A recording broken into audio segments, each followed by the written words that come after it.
Kính chào quý vị và các bạn. Hoàng Vân đang đến với tập mới của series Yêu thương chữa lành. Đây là chuỗi các tư liệu ghi lại những câu chuyện thật, con người thật đã vượt qua những căn bệnh nan y hoặc những triệu chứng bất thường ảnh hưởng đến sức khỏe tinh thần và thể chất bằng một phương pháp mà khoa học chưa từng biết đến. Bên cạnh mục đích chữa lành bệnh tật, trong đó có không ít những căn bệnh vẫn còn đang thách thức nền y học thế giới. Mục đích của phương pháp chữa lành này mang đến cho chúng ta một góc nhìn mới về căn nguyên gây bệnh, cũng như tầm quan trọng của việc thay đổi trong quá trình chữa lành mà chúng tôi gọi đó là chuyển tâm khỏi bệnh. Nội dung trong tập này, chúng ta sẽ cùng đến với câu chuyện của anh Quang, một người chồng đã dành hơn 19 năm trời trên mọi nẻo đường cùng đồng hành để giành giật lại cơ hội sống cho người vợ của mình từ những căn bệnh hiểm nghèo, lupus ban đỏ và bệnh suy thận. Đồng thời, thông qua clip lần này, chúng ta sẽ cùng chứng kiến một cuộc chiến đấu không ngừng nghỉ của chị Hiền. Bằng thái độ sống tích cực, chị đã vượt qua những thử thách của bệnh tật. Trong suốt nhiều năm rong ruổi, anh Quang đã có nhiều nghiên cứu về các phương pháp điều trị khác nhau, và giờ đây, anh chị đã đặt mọi niềm tin tuyệt đối vào phương pháp chữa lành từ tình yêu thương của thầy. Xin mời các bạn cùng theo dõi phóng sự ngay sau đây để hiểu thêm về hành trình gần 20 năm của anh Quang và chị Hiền để tìm được phương pháp chữa lành đặc biệt này. Ở đây là một trường hợp rất hiếm hoi này, rất là hiếm chứ không phải là chạy thận như vậy mà kiểu như mấy mươi năm mà kiểu như là vẫn duy trì được, vẫn kiểu như là chăm sóc được gia đình, vẫn quan tâm dạy dỗ được con cái. Thì bọn này muốn kể một câu chuyện. Thực ra thì nó như thế này là bà xã mình là ốm từ hồi thằng cu nhà mình cỡ khoảng 8-9 tháng bắt đầu ốm. Lúc đầu thì rất đơn giản thôi, cứ sốt cao kéo dài thì nằm ở bệnh viện nhiệt đới, chỗ bệnh viện Mai ấy. Mà họ cũng không phát hiện ra là nó bị bệnh gì. Đấy thì nằm mãi, xét nghiệm các kiểu cũng không ra bệnh. Cứ nghi thế thôi, vì là cái trường hợp của Hiền nhà mình thì nó gần giống với cả sốt xuất huyết. Thì cái hồi đấy xét nghiệm thì nó cách đây 18 năm.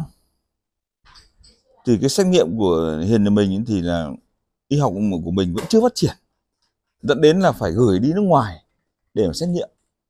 Ấy thì lúc đấy thì phát hiện ra là gì, là Hiền nhà mình bị là cái bệnh rối loạn hệ miễn dịch, hay còn gọi là lũ ấn đỏ hệ thống. Sau đó thì lại chuyển sang bên khoa dị ứng bệnh viện Mai, thuốc men rất là nhiều.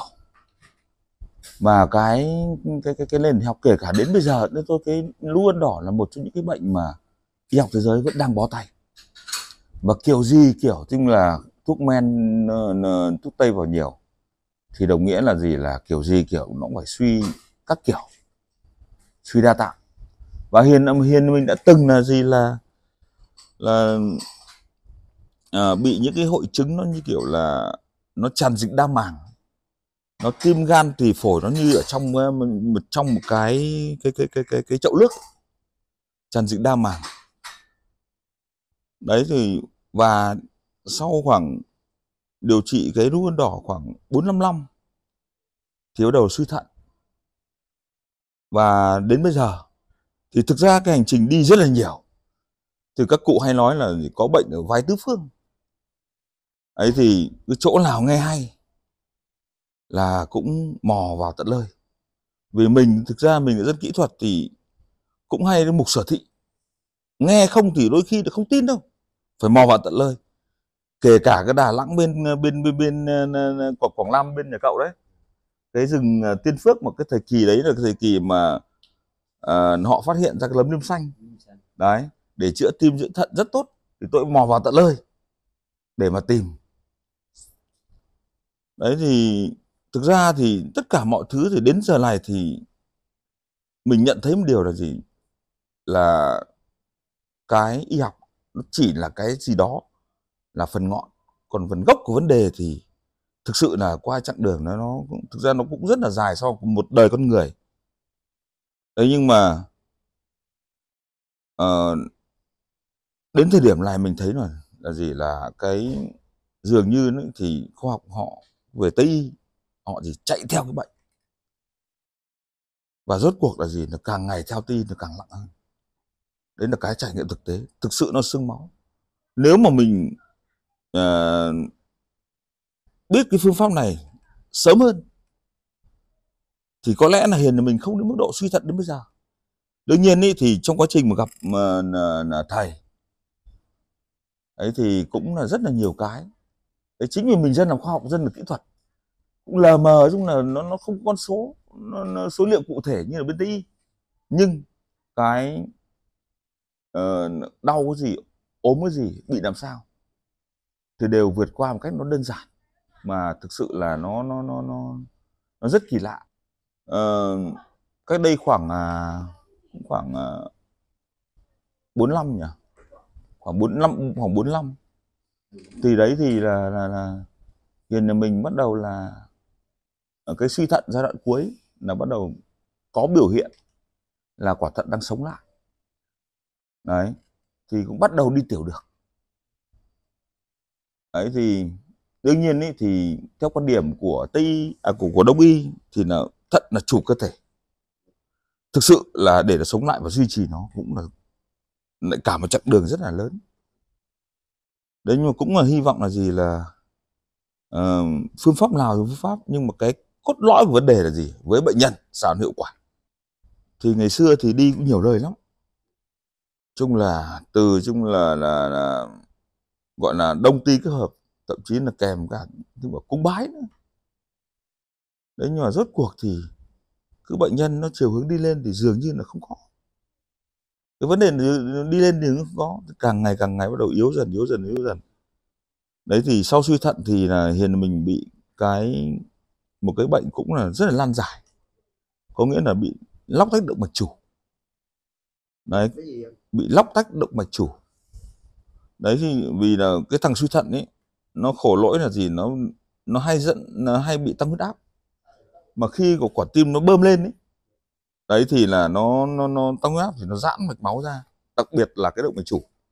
Nó cứ giãn dần ra, bắt đầu nó bị tách ra. Đấy thì buộc phải cấp cứu ở trong bệnh viện Việt Đức. Đấy, nhưng mà tại thời kỳ đấy thì bản thân ý, thì cái bệnh nhân bị lóc tách động mạch chủ mà trên nền suy thận, mà bệnh viện Việt Đức là cũng chưa xử lý ca nào, chưa chữa ca nào. Đại đa số là gì, những người thế là họ đều xin về. Đấy, nhưng mà cũng may mắn là gì là mình nhớ không nhầm, đúng hôm đấy là 27 tháng 7, vừa là 27 tháng 7, vừa là 1 âm lịch, vừa là ngày chủ nhật. Đấy. Đấy, nhưng mà thực ra nó gấp quá rồi, vì bệnh nhân cứ bị lóc tách động mạch chủ thì bệnh nhân nó có thể nói là tính theo giây chứ không thể tính theo phút được, vì nó có thể bục ra lúc nào không biết, mà khi mà cái động mạch chủ bục ra thì coi như xong. Nhưng mà trong đó tiền không có, vì cái đấy nó khá đắt, cái động mạch chủ khá đắt. Bệnh viện thì chung là bác sĩ hồi đấy là ông Ước làm trưởng khoa, cũng là gọi là bác sĩ bàn tay vàng đấy, ông đi công tác thì dự kiến mà phải 2 hôm sau mới về cơ. Mà bệnh nhân thì không thể, nó tính theo giây thì không thể đợi chung đấy được. Đấy, mà tiền không có, bác sĩ không có, bệnh viện thì chưa nói chung là mổ những ca đấy bao giờ. Mặc dù là gì là bác Tôn Đức Tùng là giáo sư đầu ngành của cái viện đấy, chuyên ngành tim đấy, nhưng mà ông Ước là đệ tử, là học trò đấy. Nhưng mà cũng may mắn là gì, thôi cố gắng, còn nước còn tát. Đấy, cũng may mắn là gì là cũng nhờ cũng khá nhiều người, trong đó có thầy, và cùng mọi cái nó vượt qua nó rất đơn giản. Như vậy hiện nay cái bệnh lupus đỏ của chị Hiền ra sao rồi anh Quang? Thì thực ra thì là lâu lắm rồi không uống thuốc uống men gì liên quan đến lupus. Có lẽ là bác sĩ cũng ngạc nhiên, vì không nghĩ là gì một cái cơ thể như thế, một bệnh nhân nói chung là nó nặng như vậy mà có thể là thoát qua một cách nó kỳ lạ. Hiện tại giờ thì vợ mình là gọi là suy thận mãn tính, thì đấy là vẫn theo Tây y là để lọc máu, và ngoài ra thì phương pháp của thầy là chính. Thì còn thuốc men, thực ra ví dụ như Hiền nhà mình thì chỉ đơn thuần là uống một loại thuốc lam của mình ấy, lam dược, nó tác dụng chỉ đơn thuần là hoạt huyết, bổ máu hoạt huyết. Vậy chị Hiền nghĩ thế nào về việc mà xử lý của thầy đối với bệnh của chị? Mỗi lần em xuống đây xong em về em khỏe, rất khỏe luôn, không bị yếu. Thế là mình đi dậy này, đi ở trường, kể cả đến trường chỉ là cho vui nhưng mà ai cũng bảo mình đầy năng lượng. Dạy học sinh thì học sinh lúc nào cả trường cứ có mặt mình là vui cười, không bao giờ là thấy bảo là mình mệt lúc nào cũng thấy khỏe. Dạy rất là nhiều và là tất cả các học sinh được đi thi đấu trong thứ là đội tuyển chỉ mình đang dạy. Thi đấu rất nhiều môn. Hiện nay chị Hiền còn đi dạy? Em vẫn đi dạy mình. Một tuần là chị Hiền đi chạy thận bao nhiêu? Thực ra là đang học 2 và thứ 4, thứ 6 buổi trưa, dậy sáng đi dạy học sinh xong đến 11 giờ vào viện, nằm ở trong viện đến 4 rưỡi chiều về, xong rồi về nhà để cơm nước với cả dậy thêm, tối đến 7 giờ về. Như vậy anh Quang nghĩ như thế nào về phương pháp chữa bệnh của thầy? Thực sự là rất đặc biệt, và có thể nói như nào nhỉ, là vợ chồng mình là người trải nghiệm trực tiếp, mà một chặng đường nó cũng rất dài ở đây. Thì nếu nói là giải thích như nào thì cũng rất là khó, nhưng mà thực sự là gì, cực kỳ đặc biệt. Thầy có cho thuốc, cho uống thuốc, cho dùng các phương pháp điều trị như là nhân điện, đụng chạm này kia không? Cái đấy thì hoàn toàn là không. Thì phương pháp ở đây thì cũng chia sẻ với mọi người như này là, thực ra chính vì vợ mình ốm đau bệnh tật như thế, và mình cũng đi tìm cũng rất là nhiều loại thuốc, rừng rú rất là nhiều để tìm loại thuốc, cũng học cũng rất là nhiều, từ khí công dưỡng sinh đến nhân điện đến nọ kia, nó nói tóm lại rất là nhiều, để có tìm ra cái hướng gì đó, cách gì đó để cho vợ mình. Tức là học để về chữa bệnh cho vợ. Đấy. Đấy, nhưng mà phương pháp của thầy nó đặc biệt, nó nói là thực ra là nếu mà để mà tả thì có lẽ là qua một cuộc phỏng vấn thì có lẽ là cũng không đủ, nhưng mà thực sự nó kỳ diệu và nó rất hiệu quả. Thì những cái gì đó mà thầy giải thích nó cũng rất đơn giản. Thực ra là bản chất của mình là dân làm kỹ thuật, để mà tin ý, với mình tin ý, thì nó bằng con số ấy. Nhưng mà có lần mình vô tình thì mình có đọc một cái tài liệu của ông, nói về ông Nikola Tesla, khi ông đưa ra những ý tưởng mà nó xuyên suốt thời đại, mà ví dụ như cái điện thoại di động. Đến năm 1901 ông đã đưa ra những ý tưởng đấy, nhưng mà cái tại thời kỳ đấy họ không tin là cái ý tưởng đấy là nó có thật. Đấy thì, và rất là nhiều câu chuyện ông Nikola Tesla nữa. Đấy là một trong hàng nghìn câu chuyện của ông ấy. Thì mình mới nhìn nhận là chính bản thân mình. Tại sao là mình không, nhưng mà những cái gì đó mà khoa học họ không đạt đến mức đấy, mà khoa học người ta chưa sờ đến, mà khả năng người ta cũng có giới hạn, mà tại sao là mình không có những cái niềm tin, và bắt đầu lúc đấy mình đặt niềm tin. Và chính bản thân là gì, là cái thực tế trong quá trình chữa bệnh cho thầy chữa bệnh cho Hiền của mình, và cái kết quả cuối cùng là gì, là Hiền của mình qua một cách nó rất là vi diệu. Và thầy chỉ nói là gì, là đưa những cái tác nhân ở trong cơ thể Hiền của mình đưa ra ngoài. Có thể có lúc thì đưa những cái oán hận, những gì đó vướng mắc của Hiền mình đưa ra ngoài để xử lý bản thân Hiền của mình. Và khi làm xong điều đấy rồi, rõ ràng là Hiền của mình vượt qua bệnh tật nó rất nhẹ nhàng, rất đơn giản. Và dần cứ sâu chuỗi, cứ Hiền mình hết bị vướng cái nọ vướng cái kia, bắt đầu sâu chuỗi dần, thì bắt đầu cái niềm tin trong mình hình thành dần.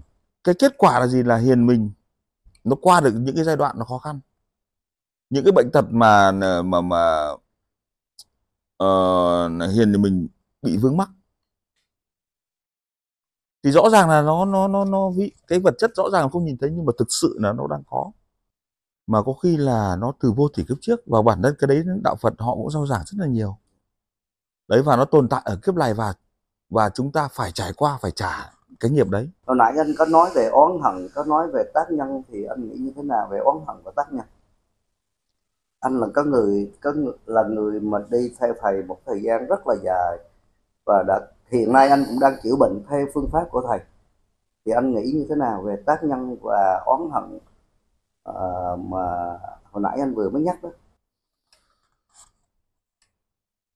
Thì những cái tác nhân oán hận ấy đấy thì mình đã chia sẻ là nó do những cái gì trong quá khứ mà chúng ta làm những việc đó không tốt, và để hiện tại giờ chúng ta đang bị vướng. Đấy, mà cụ thể là gì, là như Hiền nhà mình nó là chính là cái bệnh tật. Cái mà cách thầy làm ấy là thầy có thể là gì, là thầy hỗ trợ bệnh nhân là để những oán hận đứng sang một bên, và bệnh nhân và chữa bệnh nhân, và bệnh nhân phải làm việc gì đó để thay đổi chính bản thân mình, để hiểu hơn về vấn đề nhân quả, để mình nghĩ tốt hơn và mình làm tốt hơn, để tích được nhiều phúc đức hơn, để hóa giải những cái oán hận đấy. Và khi hóa giải được oán hận thì đương nhiên ấy thì là bệnh tật nó sẽ thuyên giảm, và nó sẽ đến lúc nào đó nó sẽ khỏi. Đương nhiên ấy thì ở đây mình cũng chứng kiến cũng khá nhiều người là gì, là thầy